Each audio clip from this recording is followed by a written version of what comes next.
Anda masih bersama channel YouTube Satria Collection. Jangan lupa like dan subscribe. Inilah Sanggar Cerita mempersembahkan Selamat Karena Lagu.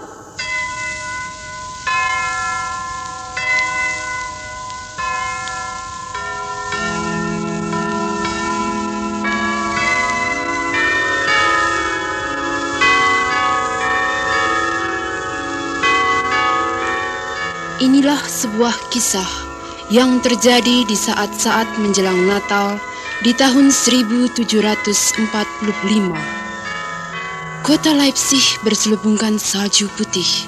Sejauh-jauh mata memandang, hanya putih dan putih. Di jalan-jalan, di atap-atap rumah, pun pula dahan-dahan dan ranting pohonan, semuanya berselimutkan salju. Semuanya putih bagai kapas. Hawa pun dingin, menyebabkan orang segan lama-lama berada di luar rumah. Sebab angin utara tak henti-hentinya berhembus, membuat hawa semakin dingin, menyayat-nyayat.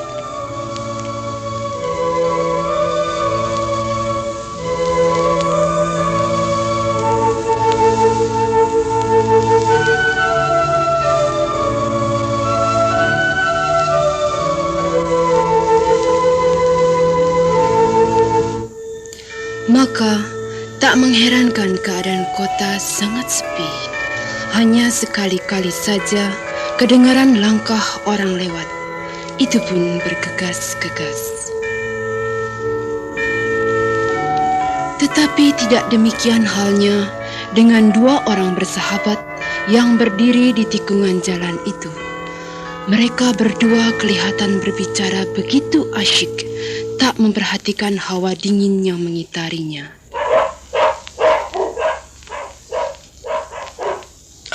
Celaka, Tuan Bah. Celaka. Memangnya? Keadaan menjadi sangat buruk, Tuan. Tentang peperangan ini? Ya, aku mendapat kabar bahwa pasukan Prusia menang lagi, Tuan. Tuan Settler, jadi negeri kita kalah. Ya, pasukan itu mungkin sekarang sudah berada di Dresden.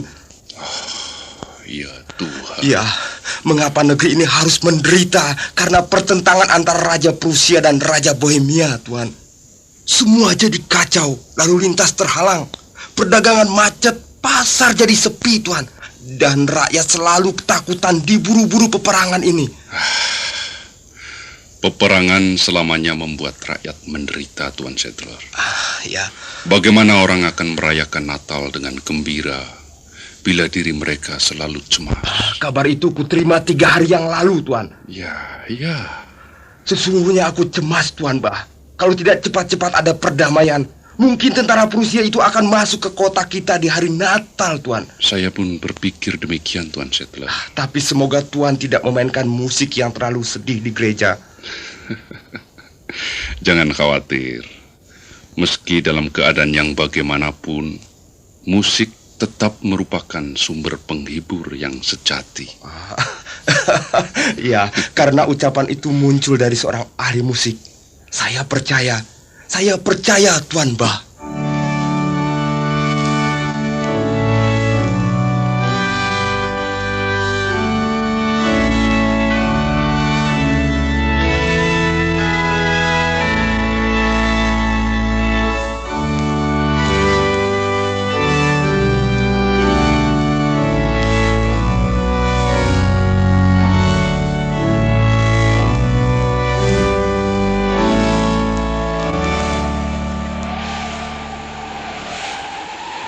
Sehabis percakapannya dengan Hakim Settler sahabatnya itu, Johann Sebastian Bach benar-benar merasa murung.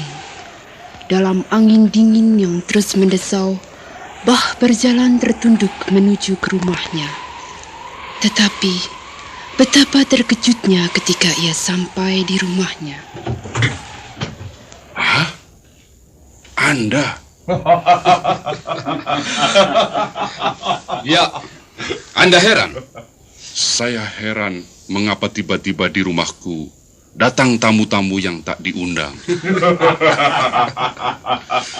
Tapi kedatangan seorang jenderal dengan para pengawalnya dengan cara yang mengejutkan ini, saya pikir kurang sopan. Diam! Saya datang mencari Tuan. Mencari saya? Bukankah Tuan yang bernama Johann Sebastian Bach, pemain musik? Benar, sayalah Bach, pemain orgel gereja Thomas. Untung, aku tak terlalu lama menunggu. Aku tidak biasa menunggu. Kudengar Tuan seorang ahli musik yang ulung. Itu orang-orang lain yang mengatakan, Tuan. Tuan tidak perlu menyembunyikan keahlian Tuan. Aku datang kemari supaya Tuan memainkan orgel untuk kemenangan bangsaku. Mainkanlah sebuah lagu yang diminta itu. Mengerti? Tetapi... Jangan membantah. Mainkanlah sebuah lagu sebagai pernyataan terima kasihku pada Tuhan. Karena dia telah merestui kami hingga kami menang perang. Menang perang? Apakah Tuan belum mendengar berita itu? Tanggal 15 Desember, kami menyerang pasukan Saksen di Kesseldorf. Memang terjadi pertempuran sengit, tetapi pasukanku tetap menang. Nah, untuk itulah Tuan harus bermain. Tidak. Apa? Maaf, saya tidak bisa bermain untuk merayakan kemenangan bangsa lain atas bangsaku. Tidak. Tuan harus memainkan sebuah lagu. Hingga tiap orang yang mendengarkannya akan merasa bahwa Tuhan telah merestui kami di Kesseldorf. Tapi Tuan... Tuan jangan mencoba membantahku. Hanya Tuan yang dapat melakukan hal itu. Saya akan mencarikan pemain lain, Tuan. Tidak. Selamanya saya bermain musik dengan mencurahkan seluruh hati dan perasaan saya. Saya tidak mungkin memainkan lagu untuk merayakan kekalahan bangsaku sendiri. Kurang ngajar. Aku memimpin 20.000 orang pasukan tentara. Jenderal-jenderal dan pasukan bangsa Tuan telah tunduk padaku. Tuan juga harus tunduk padaku. Maaf, Tuan. Saya tetap tidak bisa, Tuan Jenderal. Insafkah Tuan bahwa saya mempunyai hak untuk menangkap Tuan? Ya, saya tahu. Seorang pemenang biasanya akan melakukan kekerasan. Tetapi kekerasan tak akan pernah bisa memaksa saya. Tuan menolak. Budi nurani saya melarang, Tuan Jenderal. Cukup. Akan kutunjukkan bahwa kehendakku pasti terlaksana. Banyak jalan untuk memaksa seorang pemain musik gereja. Lihat, kalau Tuan mau tahu rasa.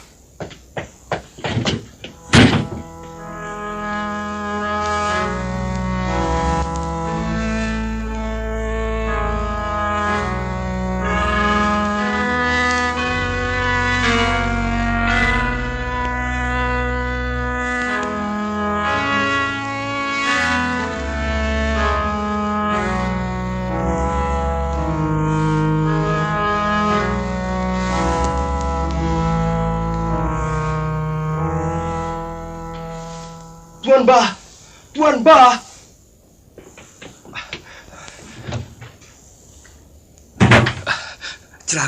Celaka Tuan. Tenanglah Tuan Settler. Sahabatku, apa saja yang kau lakukan? Tuan telah menghina Raja Leopold dari Dessau. Hah? Kalau begitu,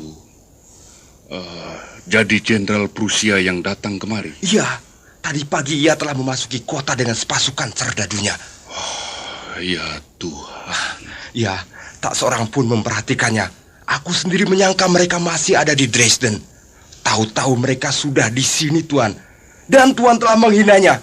Setiap saat serdadunya tentu akan datang menangkap Tuan. Iya. Aku sudah tahu, sahabatku. Tahu, tapi mengapa tenang-tenang saja? Cepat, larilah Tuan. Selagi waktu masih ada. Tuan dapat pergi keluar kota dengan keretaku. Cepatlah Tuan. Aku bukan pengecut, Tuan Settler. Menghindari orang yang sewenang-wenang bukan tindakan pengecut, Tuan Bach. Tuan dapat menyembunyikan diri di Magdeburg atau Spandau, Tuan. Tetapi Tuan Settler... Jangan pakai tetapi lagi, Tuan Bach. Dengarlah, penolakan Tuan untuk memainkan lagu itu sudah tersebar kemana-mana. Seluruh kota sudah tahu, rakyat bangga dan mengagumi Tuan. Maka Tuan jangan menyia-nyiakan nyawa Tuan. Ya. Mungkin Tuan benar. Nah, cepatlah Tuan Bach. Bawalah uang ini untuk keperluan Tuan.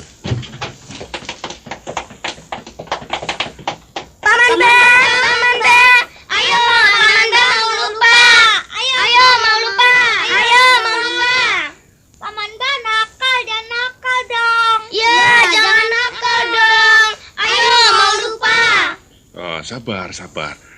Paman lupa apa ya? Alah, masa paman lupa? Paman kan sudah berjanji. Janji apa ya? Paman nakal. Paman kan berjanji sore ini akan bernyanyi dan bermain musik dengan kami. Ya, kita mau nyanyi, mau deklamasi, dan katanya Paman Ba mau main musik. Ya, Paman. Ayo sekarang saja kita pergi. Ya, kami tadi sudah kedinginan menunggu. Ayo, Paman. Ayo, Paman. Demi Tuhan, Tuan Bah. Tuan jangan sampai terlambat karena anak-anak ini. Cepatlah, Tuan. Keretaku telah menunggu. Berangkatlah. Paman Ba jangan pergi. Paman tidak boleh pergi. Tidak pergi ya. Ya, Paman kan mau menyanyi bersama kami. Paman tidak boleh pergi. Jangan. Demi Tuhan, Tuan Bah. Jangan hiraukan anak-anak itu. Tidak. Paman, bukankah kita tidak boleh membiarkan kanak-kanak Natal menunggu kita? Ya. Ya, benar anakku.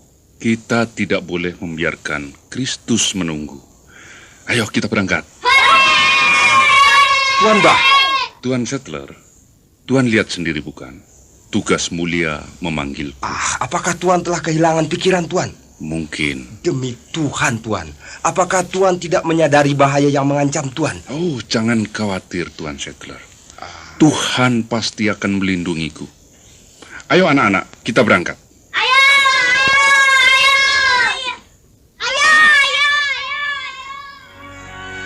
Anda masih bersama channel YouTube Satria Collection.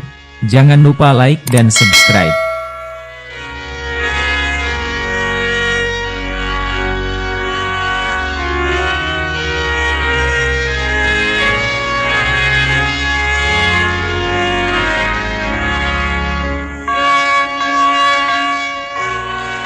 Kemudian berangkatlah rombongan Bah dengan anak-anak itu menuju ke gereja.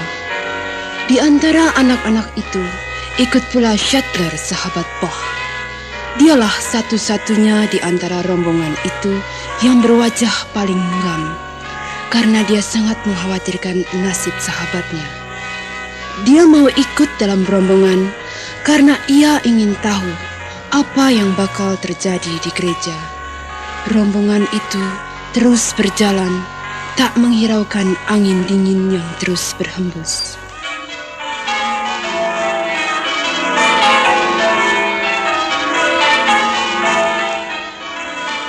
Tampak suasana yang agak lain di gereja Thomas. Di dalam memang sudah banyak orang yang hadir untuk merayakan Natal. Tetapi di halaman gereja, beberapa serdadu Prusia kelihatan melangkah mondar-mandir berjaga-jaga.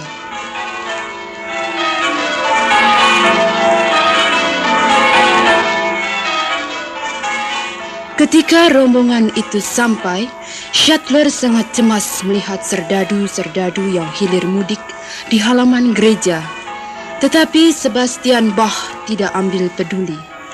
Dia dan anak-anak itu langsung menuju ke tempat kor. Tetapi Bach sangat terkejut ketika melihat seseorang duduk di depan orgel dan mau membukanya.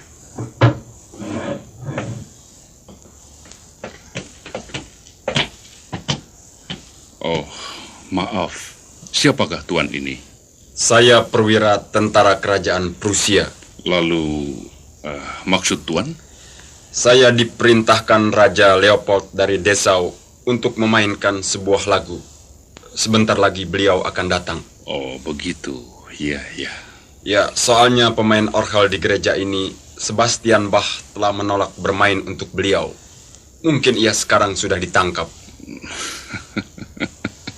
Kenapa Tuan tertawa? Tuan keliru.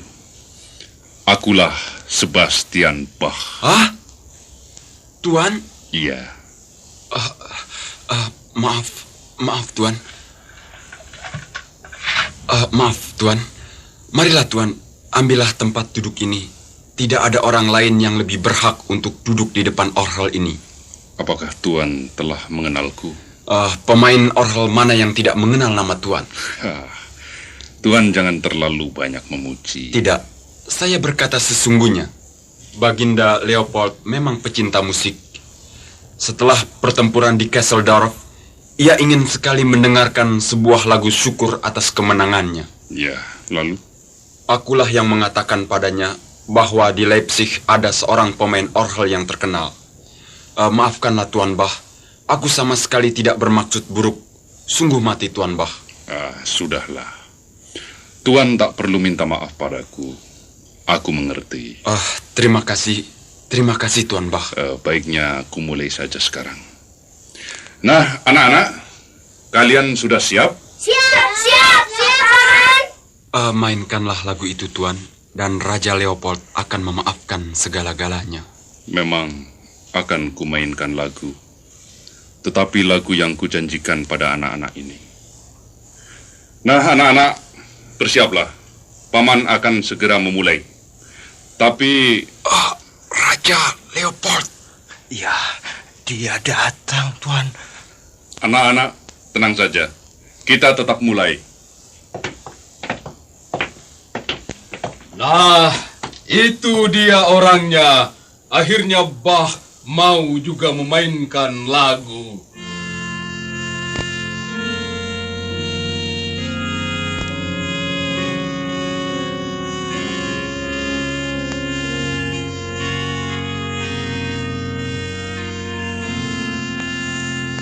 Kawan-kawan, lihatlah, jauh dari langit para malaikat datang, membawakan berita kemenangan, membingkiskan pesan Tuhan yang mulia.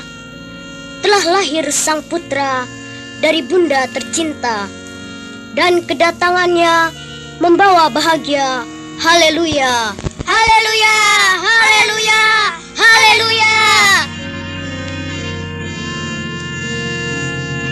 Wahai kawan-kawan, pujilah Tuhan atas karunia Putra Tunggalnya, dan dengarlah seluruh langit dan alam semesta memuji dan bergembira untuk kelahiran Sang Putra. Puji dan hormat padamu abadi selamanya. Haleluya, haleluya, haleluya, haleluya.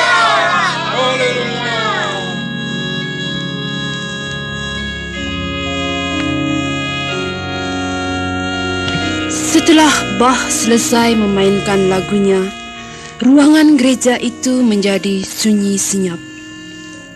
Dengan tegang semua orang menanti apa yang akan terjadi. Sebastian Bach bangkit dari duduknya. Ia berjalan tenang menuju ke tempat Raja Leopold berada.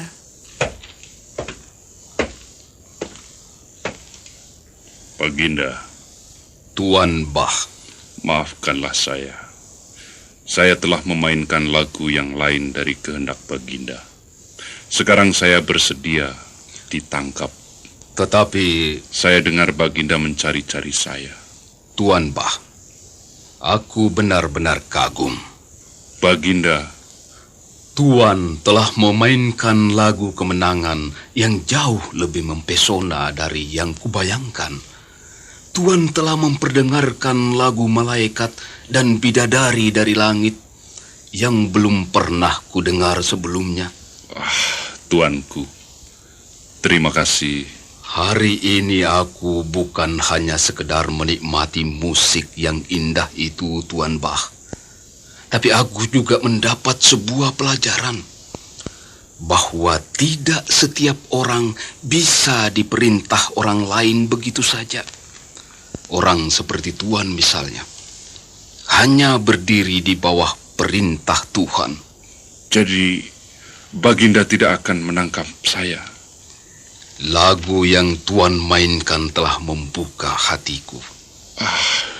Tuanku. Dan tentang menangkap Tuan, bagaimana mungkin orang akan berani meletakkan tangan pada Tuan bila Tuan berada di tengah-tengah bidadari dan malaikat-malaikat seperti anak-anak itu? Tuanku.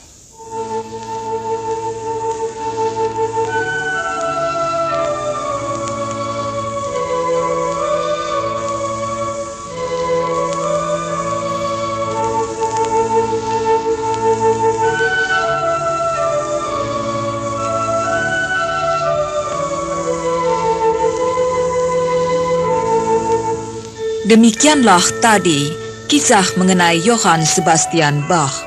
Ternyata dia tidak hanya patut dikenang karena kecemerlangan musiknya, tetapi juga jiwanya yang agung. Jiwanya yang secara utuh menggantungkan diri pada kerahiman Allah, meski dalam keadaan yang bagaimanapun juga.